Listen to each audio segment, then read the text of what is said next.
In that article, we spoke about how one is no longer limited to the idea of sitting in a classroom at specific times for them to learn anything. Despite the effects of the COVID-19 pandemic being terrible and devastating, it made room for a lot of innovation across the world. One of them for us at IMSICA is how we deliver information to farmers. You see, prior to the pandemic, we followed farmers to their residential areas to educate them on how to farm as a business. Sometimes even having class. Now we get to reach a much wider audience who are young, old, experienced, and aspiring farmers in the comfort of their homes. Hello, one, hello all. We'll be running a live session here in Zambia. Just be patient with us while we are setting up in the background here. I'll keep you on the loop as we are doing the press conference, and will be hosted on one of the sites here. So just hold on with us. We will be with you in a few minutes, literally few minutes. We are here in Zambia, where we are hosting a conference for entrepreneurship, how to own the means of production, how to make the African child productive, so that we can not only consume what is being imported to us, but we can also begin to see how we can eat what we produce and produce what we eat. So be patient with us as we are getting started. All is well. I'm here in Zambia. I'm glad that you have joined us and you're ready for this special training. We'd also want you to also give us a like if you're watching. Please do give us a like. That's where you're watching us from. Please invite others to also come and enjoy this wonderful training that we have prepared for you. Don't just keep this knowledge to yourself. Please do share it. Also check out the YouTube channel, which is IMSICA Services Limited. Like and share videos. Also subscribe to the channel. Also do check out. I brought a few books. They will be available at the new government complex here in Lusaka. So you come in the morning, in the afternoon tomorrow at 2 o'clock at the new government complex in Lusaka. You will find us there. You can come and get us a copy as we work together. Yeah, but Zambia is beautiful, beautiful sunshine, and a bit of a drizzle here and there, but quite a beautiful temperature, beautiful weather. So be hanging with us for about 20 minutes or so. We're going to be doing a live session here discussing agriculture.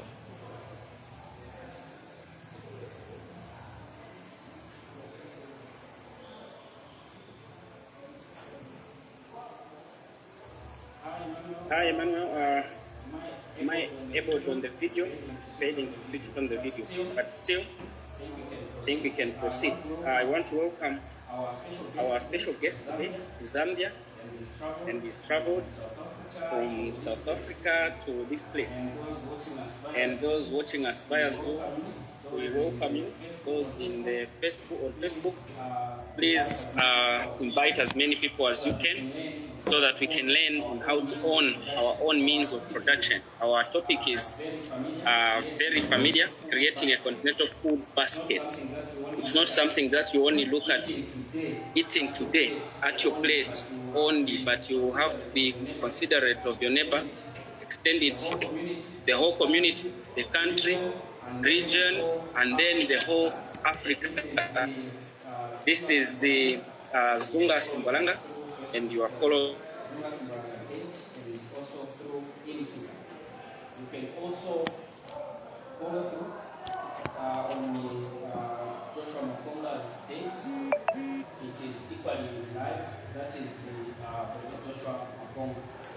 And with me, I have here Dr. Joshua Maponga. And recording in progress. And you talk to us on this issue of creating a continental food basket. Welcome. Doc. Thank you very much for hosting me on your platform. And I think the subject matter we are discussing today is quite important and very, very crucial. Because Sorry, in the midst of... Can you just please unmute your mic and run your video? Thank you very much for inviting me to become part of this conversation. Our conversation for today, which is focusing at food security, is very important. Because immediately you look on your plate of food, you'll understand that colonization is a reality. If you look at your breakfast, what you're eating for breakfast, if you look at what you're eating for lunch, if you look at what you're eating for supper, and in the midst of us actually feeding ourselves, we're actually using our money to support a colonial diet which is actually being run by the West. And he who supplies you with food is able to control you.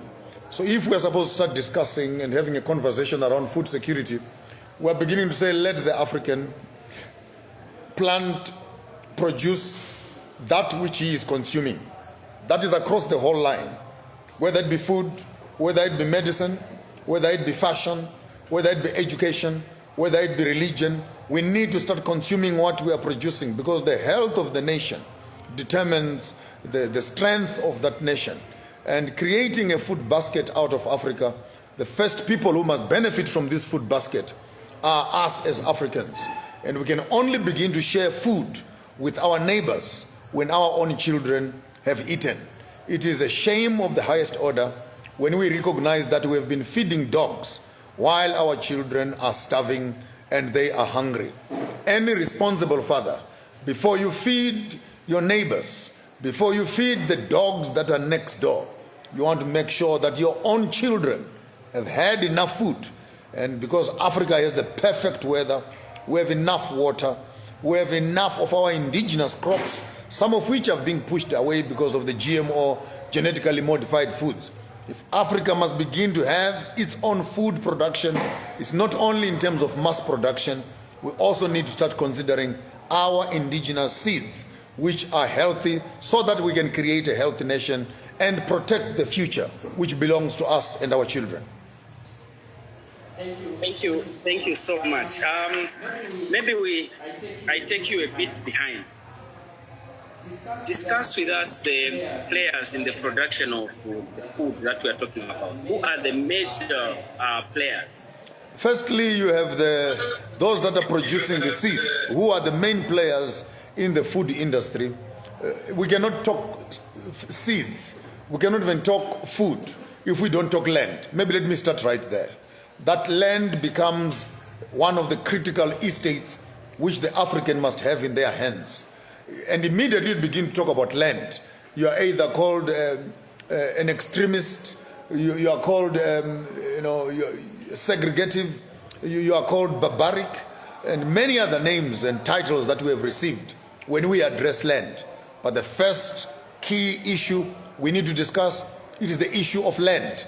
You cannot talk food security if you don't have the access to land. Number two, when you have land, we need to start talking the issue again of the seeds that we are using into this land. Are these indigenous food seeds, or are these genetically modified seeds? What are the benefits of the genetically modified seeds? What are the benefits of the indigenous seeds? Thirdly, we need to look at the supply of machinery.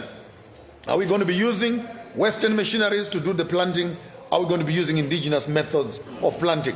Fourthly, you are looking at the supply of fertilizers. Are we using organic fertilizers, or we are using genetic fertilizers again? And after we've done our planting and harvested, then we move to the next level. This becomes now the sales and marketing aspect of our own products. Where do we take these products? How much of it can we consume? How much of it can we process? How much of it can we export? Immediately when we get there, then we begin to talk about tariffs of trade between African countries amongst ourselves and the European community, the Eastern community, and the Western community. This now begins to build also into the insurance issues, into the banking issues. Ultimately, food is an economy that is fundamental, and all of us, we like it or not, we are eating 3 meals per day. And because we are eating food becomes a critical part of the economy. Depending on how we produce and eat food, it will always determine what kind of an economy that we are running. All right, and now we talk about Africa as a continent, as a region. So who would we classify and define as Africans? Remember, there are those that could be Africans but dwelling out there, and they would still want to get involved in the production. There are some who are local, who are within the region itself, and others who are non-resident, or let's simply say who are not Africans, but they are dwelling in Africa. So when we talk about continental food basket, how do we ensure that all these growth of the development of production of food? Your question is quite interesting. You are asking who is an African? Who is an African? And who can we refer to as African? But right on the onset, you'll never ask me a question as to who is Chinese. You'll never ask me who is a white man. And it's only Africans who are confused as to who are we. When we talk about African people, I'm not mixing my words. We are talking about the melanated people, the people of the skin, the Bantu people, the people who are indigenous to the soil, people who are indigenous to this earth which we call Africa. Some of them could be in diaspora, some of them could be in Europe, some could be in Australia, but anyone of a dark skin, anyone who is actually indigenous to this land, I would want to call those Africans. And of course, some people want to become political. How about the white people that were born in Africa and etc.?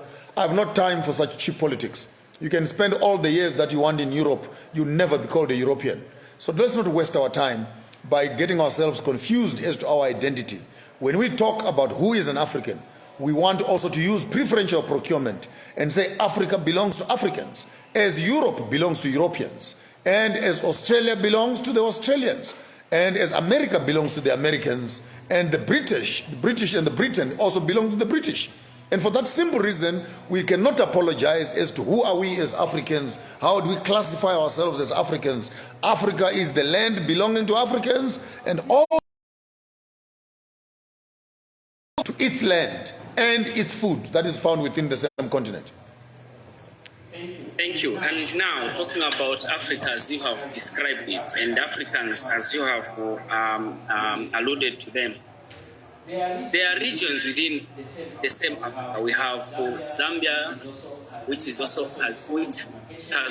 its own demarcations, and there's Zimbabwe, there's Angola, and all that. So how do we ensure that we blend in together for the production of this food that will help all Africans have food on their table? Any suggestions of how this can be done? It is a shame that we can begin to pontificate and glorify colonial borders as if colonial borders define us as Africans. Right here, when I'm sitting in Zambia, if you go next to the Zambezi River there are Tongas that are sitting right there. If you go across the Zambezi on the Zimbabwean side, there are Tongas that are sitting there.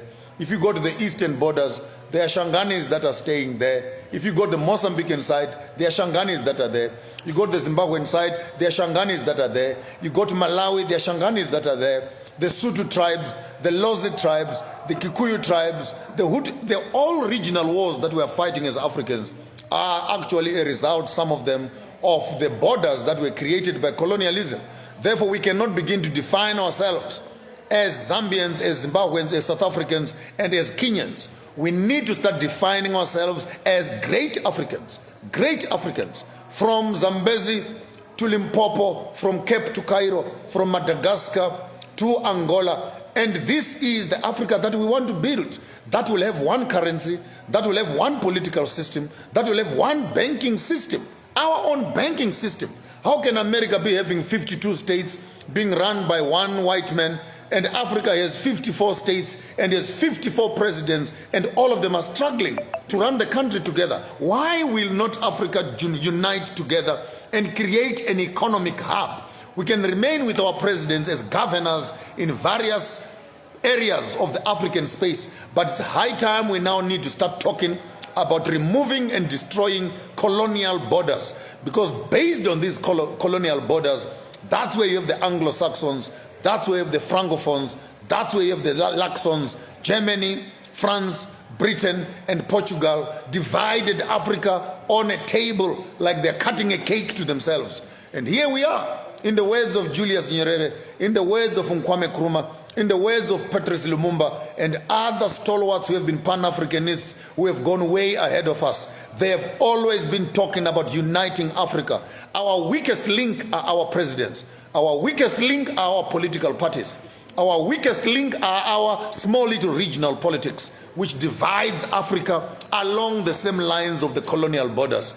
Until we destroy these colonial borders, which divide Zambians and Congolese and Namibians and Tswana people and Malawians, etc., etc., we will keep on thinking that as countries we can fight continents. And there's no way Zambia, with its population, can fight the continent of China with its billions of people.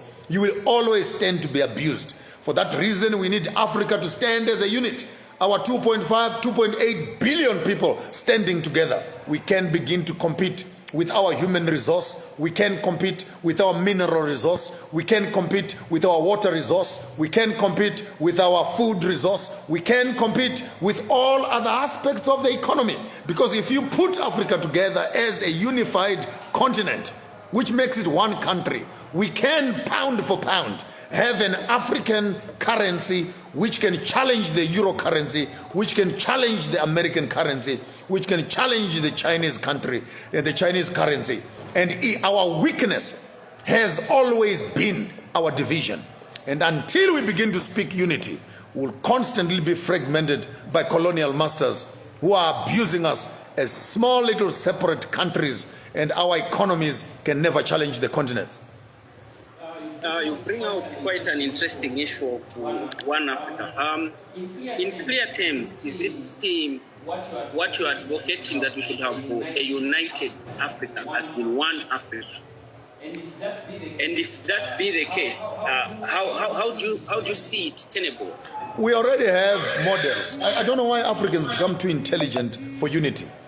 You already have models. The model of China, the model of Europe, the model of America. How did the 52 states in America join to make the United States of America? How did the countries in Europe combine themselves together to come up with the euro dollar? How did the Chinese government consolidate its states to come up with one state?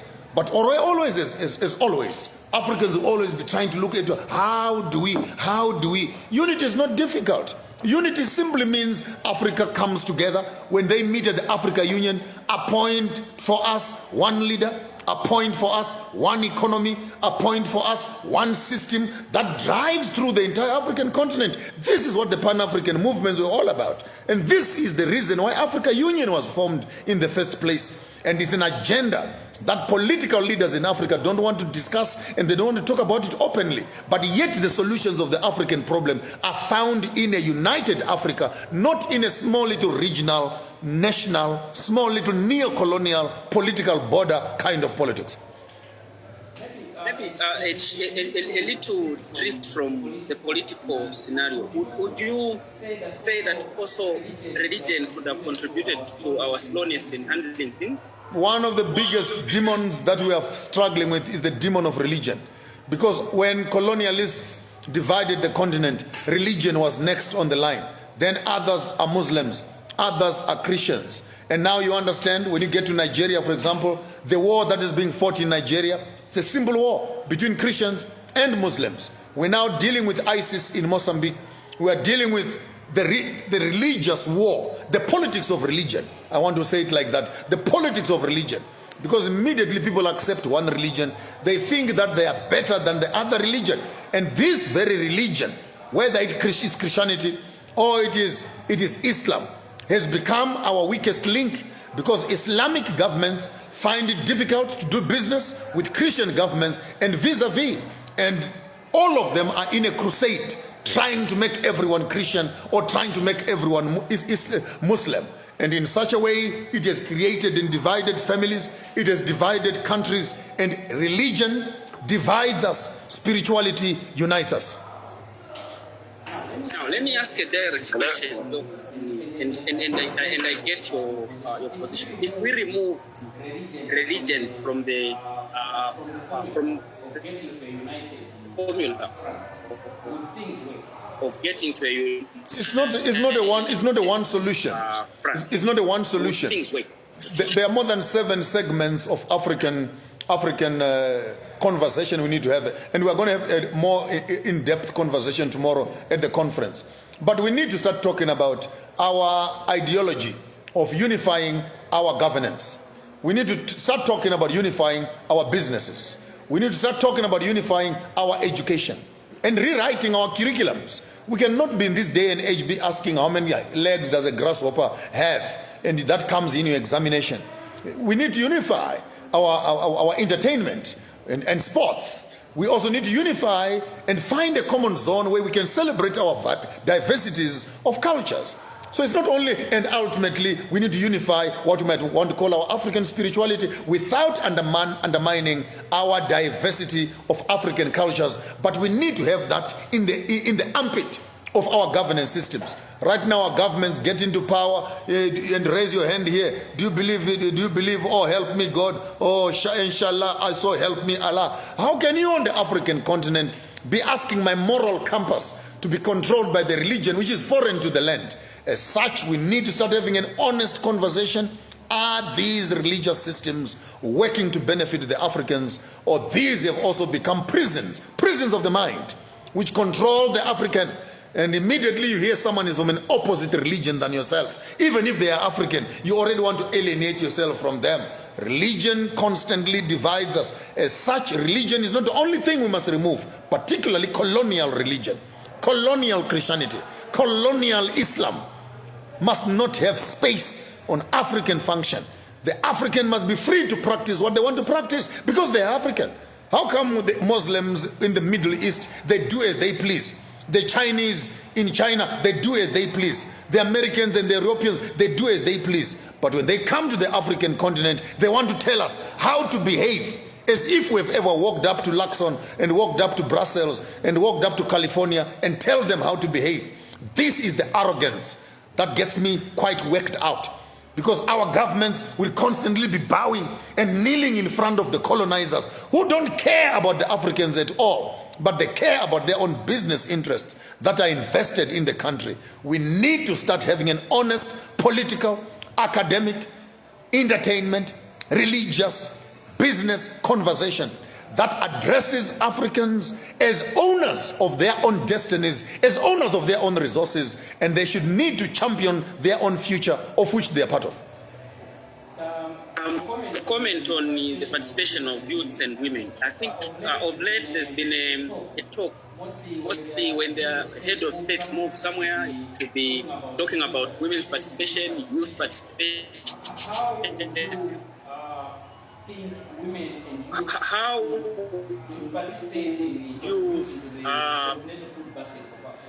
think women and youth, bearing in mind that how do women participate on food basket? We cannot undermine the fact that 60% of the population in Africa is actually women population. In some certain parts, it even fluctuates to about 70% of the population is women. Therefore, you cannot undermine the fact that women are the farmers. Women are the ones who are working in the fields, either as owners of the farms or as workers of the farms, as wives on the farms. The participation of women cannot be undermined. As such, we also need to visit our legislative framework. In some certain countries and cultures where land is only given to men and women are not allowed to own land unless they are married and etc. How do we begin to develop an Africa where the greater population is actually disenfranchised and they are not given access to the very land on which they are working on? These marriage laws and cultural laws, some of them, which actually remove women from participating on the judiciary system and framework of policies that give them access to lands and means of production, need to be visited. Because we are locking an economy which can be unleashed So I think that the Africa that we are looking at, the participation of women is not only an economic participation, but I'm also talking about a legislative participation where some of the blockages and hindrances of success, where women are being disenfranchised, those blockages must be removed, and women must be given access to utilizing and working on land. Working on land. We see traditions move, change as we move from Southern Africa up to Northern Africa. And even the type of food that is considered staple is different. How would we mingle together as in the hope that we can all introduce ourselves to the food that we can accept? Man, this is the most beautiful question that you're asking me.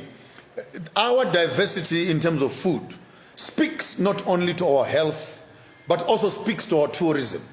Imagine creating a restaurant in Lusaka or in Harare or in Johannesburg, where all the foods of Africa are available, where our diversity must not become a hindrance to us. It must become a unifying factor, because the fact that others eat ugali, others eat sadza, others eat pap, others eat injera in Ethiopia is not a problem. We can all begin to use this as a means of creating what I might want to call dietary tourism, where we begin to experiment and experience each other's cultures, each other's foods, each other's fashion. And this for me is a great plus, because we are not stranded in terms of menus, we are not stranded in terms of recipes. You may be shocked that in some of these cases, some of the plants that are being planted in the desert, we can begin to move some of these crops so that those who also are living in the semi-desert areas can begin to adapt their food systems. Maize was not originally an African seed that we had here. It came by import. Few years later, a few hundred years later, it has become a staple food. So it does not mean that the African diet is written in stone. It cannot be changed. These bananas, potatoes, and some of these vegetables that we are now eating in Africa were not here a few years ago, but they've been introduced and now we're enjoying them. So the very fact that African diet is as diverse as it is, for me it presents itself an opportunity. Imagine going to a university where you are studying the science of African food, from Botswana food, from the Hottentot food, to the Bushman's food, to the Shangani food, to the Shona food. When you graduate from there, you are an African chef who can cook across the continent. Such curriculums are missing in our universities. People go to study food only to learn how to bake cakes and ice them and put some small little olives and Greek salad, and then you say you are a cook. For crying out loud, these curriculums don't speak to the wealth of the African food and its sciences in terms of our operation. I look at it as an opportunity rather than a problem. Yeah, as we come to the close, Doc, when we think about Zambia, what comes to your thoughts? Lots of things come to mind. Some of my relatives during the war in the 70s, they moved up to Zambia here, the Tinofireis and the rest of them. I also remember wonderful President Dr. Kenneth Kaunda, very dear to me. Happened to have met him once or twice in my escapades as a minister. I also remember Zambia as a hub that kept some of our Zimbabwe liberation heroes who came here for training during the war of the Smith regime.